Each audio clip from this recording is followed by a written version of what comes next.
Nastiest thing you've done for revenge. Many years ago when I had the newspaper delivered, I noticed my newspaper would get stolen about 3 times a week, especially the Sunday newspaper as it was the thickest one of the week and had the comics in it.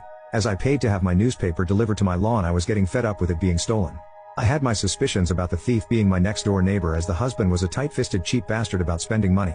This man unrolled 2-ply toilet paper to turn it into 2 separate rolls, thinking it made more for his money. Lol.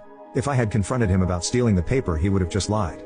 Anyway, I made a plan to stop my newspaper thief. And it was literally a nasty one. As the newspapers were delivered very early in the morning, I decided to set my alarm for 4 a.m. early the next Sunday morning. I knew that Sunday paper was the most prized paper. I kept watching out my front door holding a nice cup of tea. At around 5 a.m. the paper boy rode by on his bike and tossed my fat Sunday newspaper in its plastic clear bag onto my lawn. I opened my front door and snuck out on my porch. I looked around to see if anyone was around.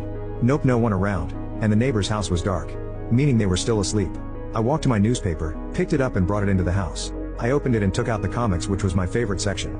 I put it on the table, spread several pages of the paper open on the floor. I went into the kitchen and put on a pair of latex gloves, went and picked up my cat's litter box and poop scooper and carried them to the hall floor next to the newspaper pages I had spread open. I had purposely not cleaned out the cat's litter box just so he would produce enough turds for my nasty plan. I picked up the poop scooper and dug into the litter box and found the 3 biggest, juiciest, most delicious cat turds I could find. I placed them in 3 different newspaper pages. I closed other pages over the brown nuggets and pressed down on them as much as I could to flatten them. I made sure to place some loose turds in there so when he took my stolen newspaper out of the plastic bag, they would fall out of the bag and all over his floor.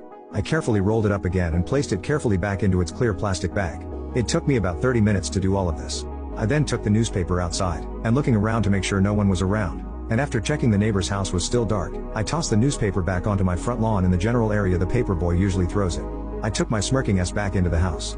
I then cleaned out my cat's litter box completely, much to his delight. I swear if I had left it dirty any longer he would have committed mutiny on me and then start dropping turds places he knows not to. I was tired after all this, so I went back to bed for a couple of hours. I woke up later in the morning and went to look outside.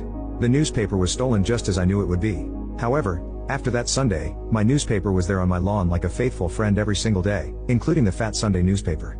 Guess he learned his lesson. A disgusting stinky one at that. That morning, after doing my nasty surprise, sat down with my comic section of the newspaper, and enjoyed my nice hot cup of tea reading the comics, with the biggest grin on my face.